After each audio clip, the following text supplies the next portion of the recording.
नमस्कार साथियों, Neeraj career institute की हिंदी की क्लास में आप सभी का स्वागत है।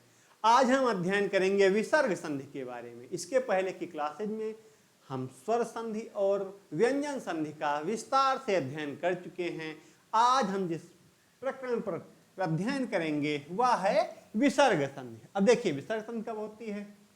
विसर्ग के साथ किसी वर्ण, स्वर अथवा व्यंजन, चाहे स्वर हो अथवा व्यंजन हो, तो विसर्ग के साथ किसी वर्ण के योग से विसर्ग में होने वाला परिवर्तन विसर्ग संधि कहलाता है। होने वाला बदलाव क्या कहलाता है? विसर्ग संधि कहलाता है। जैसे देखिए कौन कौन से विसर्ग संधि के साथ। विसर्ग संधि तब होगी जब विसर्ग के साथ स्वर का योग होगा या विसर्ग के साथ व्यंजन का योग होगा।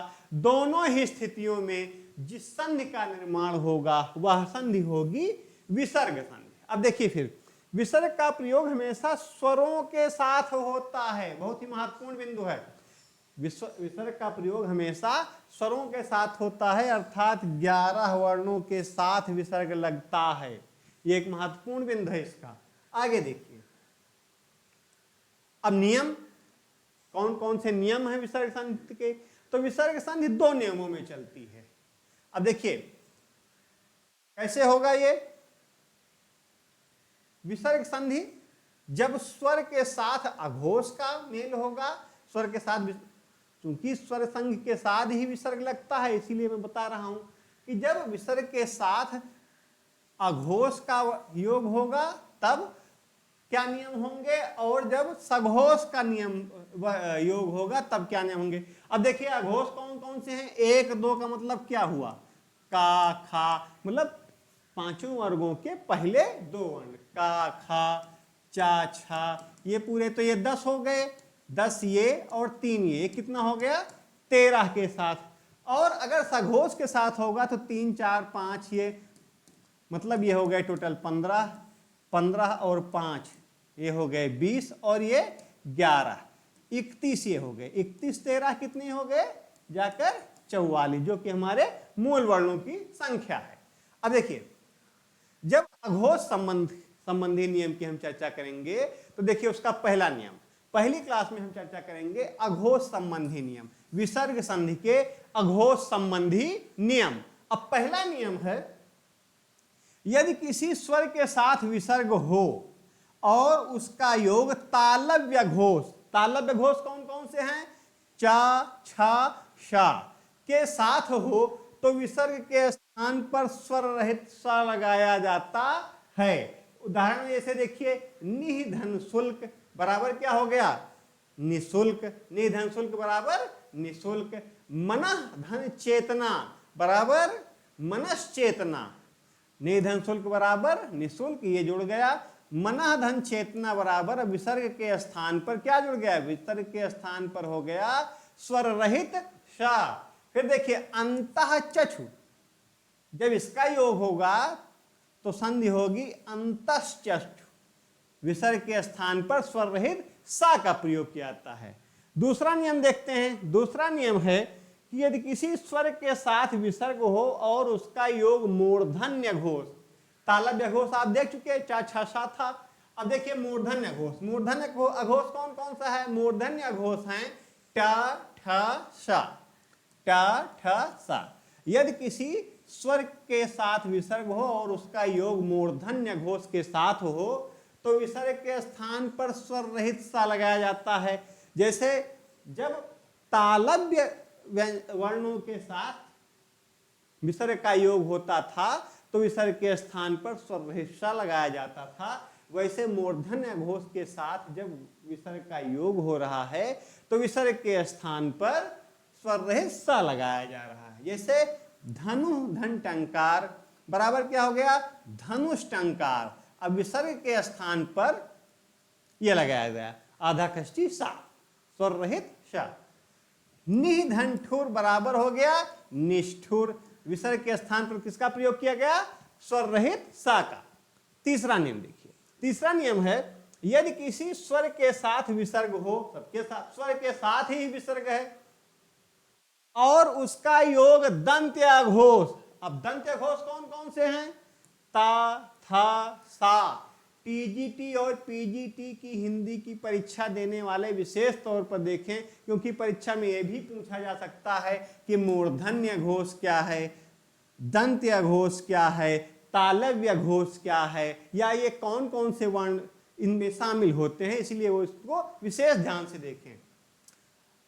यदि किसी स्वर के साथ विसर्ग हो और उसका योग दंत्य घोष ता, था, सा के साथ हो तो विसर्ग के स्थान पर स्वर रहित सा लगा देते हैं। जब तालव्य सा के साथ था तो विसर्ग का योग हो रहा था तो स्वर रहित सा लगाए। जब मूर्धन्य सा अघोष के साथ में योग हुआ तो हम स्वर रहित खष्टी सा या स्वर रहित सा लगाए। अब जब दंत अघोष के साथ योग हो रहा है विसर्ग का तो हम विसर्ग के स्थान पर स्वर रहित सा का प्रयोग कर रहे हैं। अब जैसे शब्द कर कैसे बनेंगे, उदाहरण के माध्यम से आप देखिए। जैसे नमः धन ते, नमः धन ते बराबर नमस्ते, विसर्ग के स्थान पर स्वर रहित सा लग गया। दुह धन साहस बराबर क्या हो गया, बराबर हो गया दुस्साहस, ये लग गया, विसर्ग के स्थान पर स्वर रहित सा लग गया। अगला उदाहरण देखिए, निधन स्वार्थ बराबर निस्वार्थ हो गया। अंतः धन तल बराबर अंतस्थल, अंतस्थल की गहराइयों से लोग कहते हैं।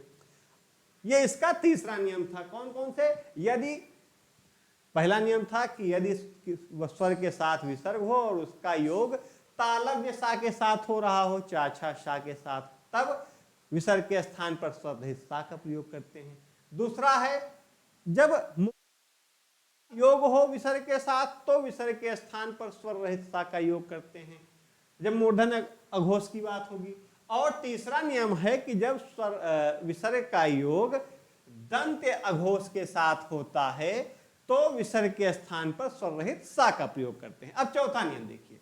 चौथा नियम है यदि आ के साथ विसर्ग हो और उसका योग केवल का, खा, पा, फा के साथ हो।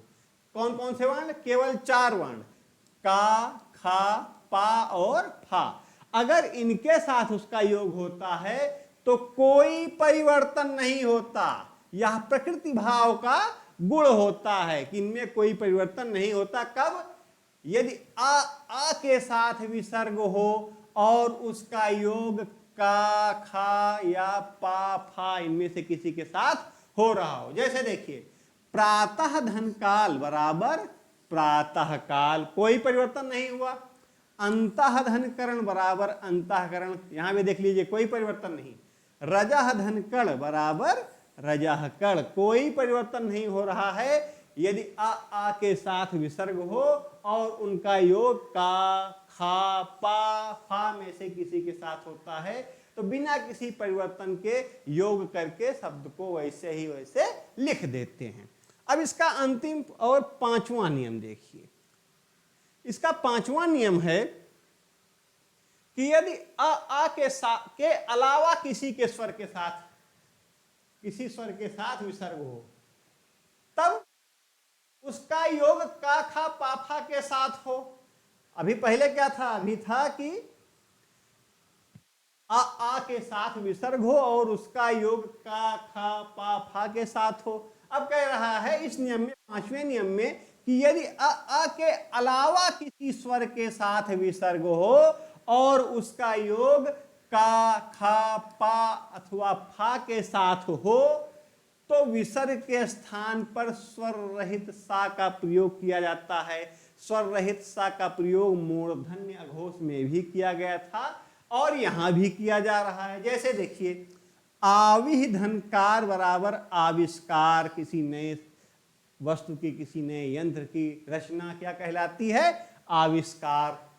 चतुः धन पथ बराबर चतुष्पथ। अब यहां देखिए, यहां क्या है, यहां ई है, यहां क्या है, यहां ऊ है। दुह धन कर, यहां भी ऊ है। दुह धन कर बराबर क्या हो गया, बराबर हो गया दुष्कर। अब यहां क्या हुआ, यहां विसर्ग के स्थान पर स्वर रहित सा का प्रयोग किया जा रहा है। इसे हम कहते हैं आधे खष्टी सा का प्रयोग किया जा रहा है। इस तरीके से हमने विसर्ग संधि के पहले भाग में अघोष संबंधी नियमों का अध्ययन किया। अगली क्लास में हम विसर्ग संधि के सघोष संबंधी नियमों का अध्ययन करेंगे। तब तक आप सभी हमारे चैनल को देखते रहिए। हमारे YouTube channel Neeraj career institute को लाइक कीजिए, सब्सक्राइब कीजिए और अपने दोस्तों के साथ अधिक से अधिक शेयर कीजिए। मिलते हैं आप सबसे अगली वीडियो में, तब तक के लिए आप सभी को नमस्कार।